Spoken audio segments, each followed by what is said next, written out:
હોળી ધૂળેટી પર્વને લઈને શહેરના એસટી ડેપો પર મુસાફરોની ભારે ભીડ જોવા મળી છે.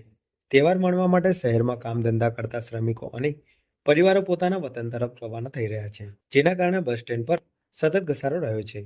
મુસાફરોની વધતી સંખ્યાને ધ્યાનમાં રાખીને એસટી વિભાગ દ્વારા એક્સ્ટ્રા 240 બસો દોડાવવાનો નિર્ણય લેવામાં આવ્યો છે. તહેવાર દરમિયાન કુલ 325 બસો વિવિધ રૂટ પર દોડશે, જેથી મુસાફરોને સમયસર અને સુવિધાજનક સુવિધા મળી રહે. ગોધરા, દાહોદ, પંચમહાલ તેમજ સૌરાષ્ટ્ર તરફ જતા રૂટ પર વિશેષ ભીડ જોવા મળી રહી છે. ટિકિટ કાઉન્ટર પર લાંબી કતારો લાગી છે, જ્યારે અનેક મુસાફરો પહેલેથી જ રિઝર્વેશન કરાવી ચૂક્યા હોવાનું જાણવા મળ્યું છે. આપણે ગઈકાલથી એટલે કે 27 તારીખથી આપણે હોળી એક્સ્ટ્રાનું આયોજન કરેલું છે.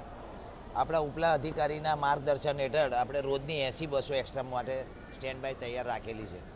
અત્યારે હાલમાં તો દાહોદ, ઝાલોદ, સંતરામપુર આ બાજુનું ટ્રાફિક ચાલુ થયું છે, એટલે એ પ્રમાણે અત્યારે એ બાજુ બસો મૂકીએ છીએ. આપણે અત્યારે રોજની 80 બસો છે. જે બજારના ટ્રાફિક થાય અને આપણને જે બધું મુસાફરો વધારે મળી રહે એ પ્રમાણે આપણે બસો દોડાવવાનું આયોજન તૈયાર રાખેલું છે.